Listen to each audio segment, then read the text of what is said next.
നമസ്കാരം. സോഡിയാക് മീഡിയയിലേക്ക് എല്ലാ പ്രേക്ഷകർക്കും സ്വാഗതം. 2025 മെയ് മാസത്തെ അനിഴം നക്ഷത്രക്കാരുടെ നക്ഷത്രഫലമൊന്ന് പരിശോധിച്ച് നോക്കാം. അനിഴം നക്ഷത്രക്കാരെ സംബന്ധിച്ച് ഈ വർഷത്തിൽ തന്നെ പൊതുവെ അനുകൂലമായ നല്ല ഗുണങ്ങൾ അനുഭവിക്കാൻ യോഗമുള്ളൊരു വർഷമായിരുന്നു. അതേപോലെ തന്നെ പ്രത്യേകിച്ചും എല്ലാ മാസങ്ങളും അനുകൂലാവസ്ഥ ഉണ്ടാകുന്നത് പോലെ തന്നെ ഈ മാസവും അനുകൂലമായിരിക്കുന്ന ഗുണത്തിന് യോഗം കാണുന്നുണ്ട്. അതായത് സർവേശ്വരകാരകനായിരിക്കുന്ന വ്യാഴം ഈ മെയ് മാസം 15-ാം തീയതി വരെ 7-ാം ഭാവത്തിൽ നിൽക്കുന്നത് കൊണ്ട് 5-ാം തീയതി വരെ അനിഴം നക്ഷത്രക്കാർക്ക് നല്ല ഗുണാനുഭവങ്ങൾക്ക് യോഗമുണ്ട്. ഇതിൻ്റെതായിരിക്കുന്ന കുറച്ച് നേട്ടം ഈ മാസം ലാസ്റ്റ് വരെ അനുഭവിക്കാനിടവരും. പ്രത്യേകിച്ചും അനിഴം നക്ഷത്രക്കാരെ സംബന്ധിച്ചിടത്തോളം 5-ാം ഭാവത്തിൽ നിന്നിരുന്ന അമൃതവശകണ്ഠകാരകനായിരിക്കുന്ന രാഹു 4-ാം ഭാവത്തിലേക്കാണ് മാറുന്നത്.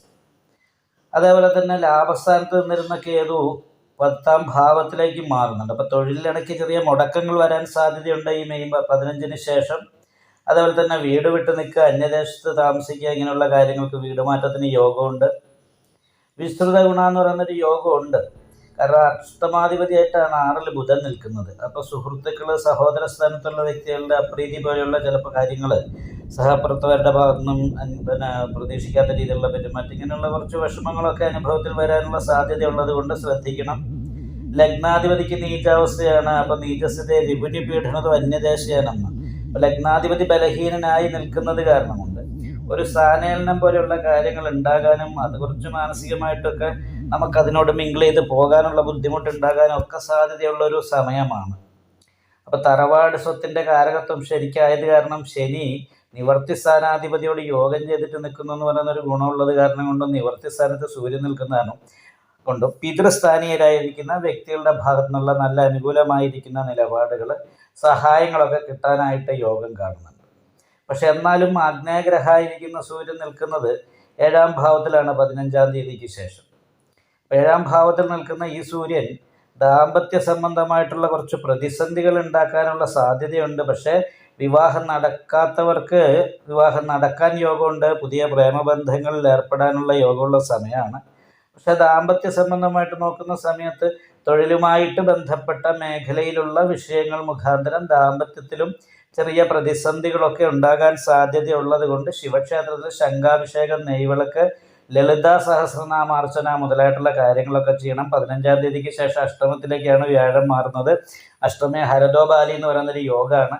അപ്പോൾ അത് കാരണം കൊണ്ട് അതിൻ്റേതായിരിക്കുന്ന ദോഷങ്ങൾ വരാതിരിക്കാൻ വേണ്ടിയിട്ട് വിഷ്ണു ക്ഷേത്രത്തിൽ നെയ്വിളക്ക്, ഭാഗ്യസൂക്താർച്ചന മുതലായിട്ടുള്ള വഴിപാടുകളൊക്കെ ചെയ്തിട്ട് നല്ല രീതിയിലുള്ള പ്രാർത്ഥന ഉണ്ടാകണം. പ്രത്യേകിച്ച് ഇവിടെ ചന്ദ്രന് നീചാവസ്ഥയാണ്. ചന്ദ്ര ലഗ്നാധിപതിയായിരിക്കുന്ന ചൊവ്വയ്ക്ക് നീചാവസ്ഥയാണ്. അപ്പോൾ 2 ഗ്രഹങ്ങൾക്കും നീചാവസ്ഥയുള്ളത് കാരണം, ബലഹീനതയുള്ളത് കാരണം കൊണ്ട് നമ്മൾ എത്ര നല്ല രീതിയിൽ ചിന്തിച്ചാലും പ്രവർത്തിച്ചാലും നമുക്കൊരു ബലക്കുറവിൻ്റേതായിരിക്കുന്ന ഒരു വിഷയം ഈ ഗ്രഹങ്ങൾക്ക് നീചാവസ്ഥയുള്ളത് കാരണം കൊണ്ടുണ്ട്. അപ്പോൾ അത് ബാധാസ്ഥാനത്താണ് ലഗ്നാധിപതി നിൽക്കുന്നത്. നല്ലതെന്ന് ഉദ്ദേശിച്ച് ചെയ്യുന്ന കാര്യങ്ങൾ ചിലപ്പോൾ ദോഷമായി വരാനുള്ള സാധ്യതയുള്ളത് കൊണ്ട് നന്നായിട്ട് ശ്രദ്ധിക്കുക. മാത്രമല്ല കർമ്മസ്ഥാനത്ത് കേതു വരുമ്പോൾ ഇടയ്ക്കിടയ്ക്ക് തൊഴിലിൽ മുടക്കങ്ങൾ വരാനുള്ളൊരു യോഗം, വീട് വിട്ട് നിൽക്കാനുള്ള യോഗം, ഇങ്ങനെയുള്ള കുറച്ച് പ്രതിസന്ധികളുണ്ട് താൻ. അപ്പോൾ അത് കാരണം കൊണ്ട് ശിവക്ഷേത്രത്തിലും വിഷ്ണു ക്ഷേത്രത്തിലും വഴിപാട് ചെയ്യുന്നതിനോടൊപ്പം തന്നെ ലഗ്നാധിപതിക്ക് ബലം വർദ്ധിക്കുക എന്ന് പറയുന്ന ഒരവസ്ഥയ്ക്ക് വേണ്ടിയിട്ട് മുത്തും പവിഴവും കൊണ്ട് നല്ല മോതിരമുണ്ടാക്കി ധരിക്കുന്നത് ഈ ദോഷം മാറാനായിട്ട് ഉത്തമമാണ്. നിങ്ങൾക്ക് ഈ വീഡിയോ ഇഷ്ടപ്പെട്ടാൽ ലൈക്ക് ചെയ്യുക, നിങ്ങളുടെ അഭിപ്രായങ്ങൾ കമൻറ്റ് ചെയ്യാം. ജ്യോതിഷവുമായി ബന്ധപ്പെട്ട കൂടുതൽ കാര്യങ്ങൾ അറിയാൻ ഈ ചാനൽ സബ്സ്ക്രൈബ് ചെയ്യുക. ഞങ്ങളുടെ ഓൺലൈൻ കൺസൾട്ടൻസി നമ്പർ താഴെ ഡിസ്ക്രിപ്ഷൻ ബോക്സിൽ കൊടുത്തിട്ടുണ്ട്. ആവശ്യമുള്ളവർക്ക് കോൺടാക്റ്റ് ചെയ്യാവുന്നതാണ്.